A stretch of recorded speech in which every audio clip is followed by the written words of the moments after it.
নমস্কার বন্ধুরা, জানা হোমিওপ্যাথি চ্যানেলে আপনাদের স্বাগত জানাই। আশা করি আপনারা সবাই ভালো আছেন। আজকে আমি একটি খুব গুরুত্বপূর্ণ হোমিওপ্যাথি মেডিসিন সম্পর্কে বলবো এবং এই মেডিসিনটি আপনারা কোন কোন রোগে ব্যবহার করবেন সেটা নিয়ে বলবো। তাই বন্ধুরা, আপনারা ভিডিওটি একটু মনোযোগ সহকারে শুনুন, তাহলে পুরো বিষয়টি আপনারা পরিষ্কার বুঝতে পারবেন। এবার শুরু করি। এই যে গুরুত্বপূর্ণ মেডিসিনটির নাম হলো অ্যাসাফোইটিডা, যেটাকে বাংলাতে বলা হয় হিং। হিং নামটা আপনারা অনেকেই শুনে থাকবেন। এটি যে দুটো রোগের জন্য আমি এখানে বলবো সেটা হচ্ছে একটা গ্যাস্ট্রিকের সমস্যা আর একটা হাড়ের সমস্যা। প্রথমে আসি গ্যাস্ট্রিকের সমস্যা। যারা গ্যাস্ট্রিকের পেশেন্ট তাদের জন্য এটা খুব সেরা মেডিসিন।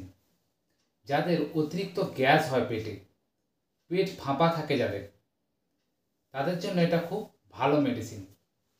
এর একটা গুরুত্বপূর্ণ বৈশিষ্ট্য হলো কি না, যে পেটের গ্যাস সবসময় উপরের দিকে ঠেলে দেয়, নিচের দিকে যায় না।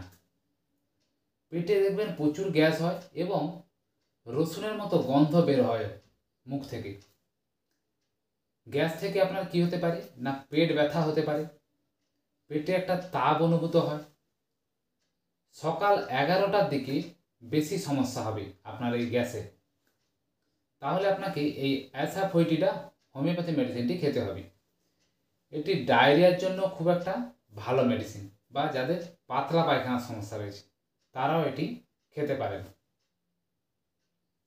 এবার সেই হাড়ের সমস্যা, হাড়ের ব্যথা, যাদের খুব তীব্র ব্যথা, যাদের হাড়ের ক্ষয় হয়, তারা অবশ্যই এই মেডিসিনটি খাবেন। ব্যথা এবং হাড় থেকে, ব্যথা এক হাড় থেকে অন্য হাড়ে চলে যায়, এই ধরনের লক্ষণে আপনাকে এই মেডিসিনটি খেতে হবে। এবার আসি এর ডোজ। তাহলে বন্ধুরা, আশা করি আপনারা বুঝতে পারলেন কোন কোন রোগে ব্যবহার করবেন। একটা গ্যাসের সমস্যা বললাম, একটা হাড়ের সমস্যা। এবার আসি ডোজ।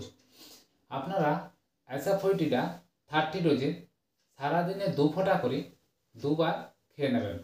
আপনার গ্যাসের সমস্যা দারুণ কাজ হবে এবং হাড়ের যে সমস্যা এটা থাকলেও আপনার দারুণ কাজ হবে। তাহলে বন্ধুরা, আশা করি আপনারা ভিডিওটি বুঝতে পারলেন।